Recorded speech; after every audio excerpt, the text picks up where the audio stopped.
میرے رسول پاک صلی اللہ علیہ وسلم نے فرمایا 3 چیزیں تمہارے ساتھ قبر تک جائیں گی تو کچھ بھی نہیں جائے گا. گاڑی، کار، کوٹھی، یار، سجن، بڑی دنیا جانتی ہے، روڈ سے میرا نام پوچھ لینا، میں فلاں ہوتا ہوں، میں فلاں، یہ ساری چیزیں ادھر ہی ہیں، یہ یہاں تک ہیں، شہرتیں، سارا کچھ. 3 چیزیں فقط جائیں.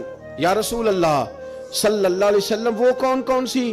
تو نبی پاک صلی اللہ تعالی علیہ وسلم نے فرمایا ایک علم نافع، اپنے علم سے کسی کو فائدہ دے جاؤ، اور دوسرا فرمایا نیک اولاد جو تمہارے پیچھے دعائیں کرے گی، اور تیسرا فرمایا صدقہ جاریہ، کوئی ایسا کام کر جاؤ جو تمہارے پیچھے جاری رہے، جس کا سلسلہ بنتا ہی رہے، جس کی بات ہوتی ہی رہے.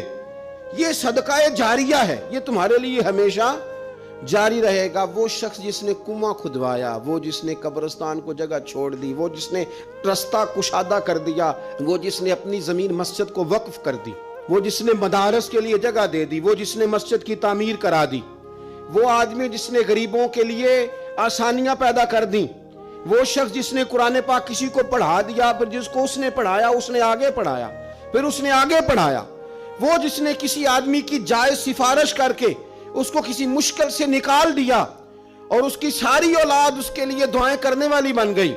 کوئی صدقہ جاریہ زندگی میں کر جاؤ، تم چلے بھی جاؤ گے تو تمہارا وہ سلسلہ ہمیشہ جاری رہے گا.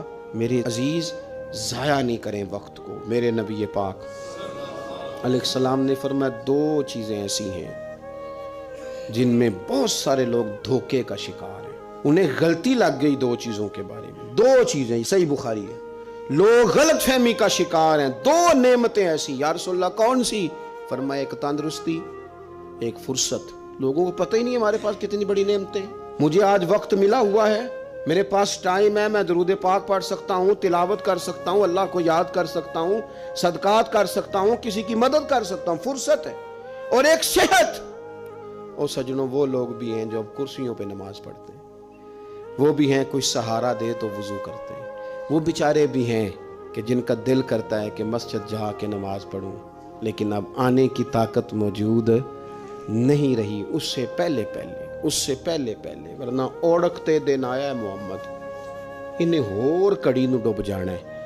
اپنی ڈائری کو کھول لیں، اپنی ترجیحات طے کر لیں، تسلسل سے اس پر محنت کریں.